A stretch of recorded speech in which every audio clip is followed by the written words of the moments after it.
Well, all the leaders really care about was whether their performance managed to sweep up some of the estimated 6 million voters who are yet to be convinced who they should vote for.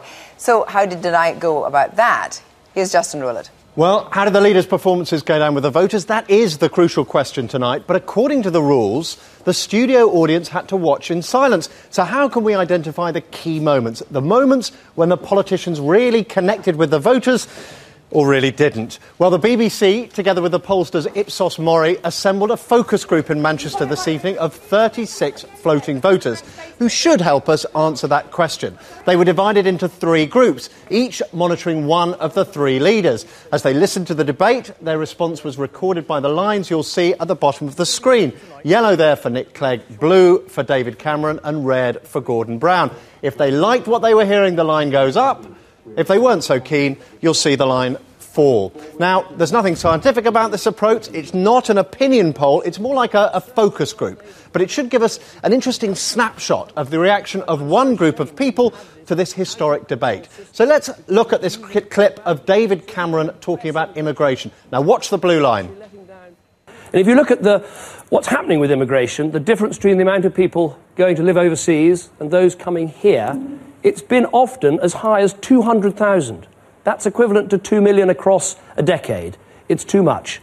I want us to bring immigration down so that it's in the tens of thousands, not the hundreds of thousands. Well, Ben Page is the chief executive of Ipsos Mori, the polling company. Now, he's with us he's with us in Manchester. Now, did David Cameron, I mean, how much can a line like that really tell us? 36 people. Look, on its own, it's not, this is not a large sample that's statistically reliable, but I think what's interesting is the studio audience came out in one way, and actually it seems to be replicated in some of the other polls, and what you're seeing there is actually something that we know the Conservatives are incredibly strong on. The policy of, the policy area of immigration is one where the Conservatives have a massive lead over the other parties, and we saw David Cameron, using that this evening. OK, well, that's good. Let's have a look at another one. Let's have a look at Nick Clegg here, talking about the issue of expenses. It's not good enough to keep talking about how we need to change politics if when you've got an opportunity to change, you actually block it. I think that's a betrayal. I think that's a con. I think you deserve the right to sack your MPs when they're corrupt, but you also deserve a politics where we finally get the big money out of politics altogether. Well, Nick Clegg did seem to do well there, didn't he? Indeed, the worms seemed to quite like him throughout the debate. Does that reflect what you were getting in the opinion polls? Well, look, the Liberal Democrats are not going to win the general election, and Nick Clegg is not going to become Prime Minister. But what was very clear from tonight's debate, certainly with our audience in Manchester, who are carefully chosen undecided voters, is that Clegg really did score some points, particularly when he's able to sort of, cast aspersions on the 2 main parties over the state of politics and to talk about the need to clean it up. And the audience really, they ate that up. No, absolutely. And this is interesting too. Have a look at this. This is Brown. And Brown here is talking about care of the elderly. If you're in an old people's home and you're in that home for more than 2 years, it will be free for personal and medical care from then onwards.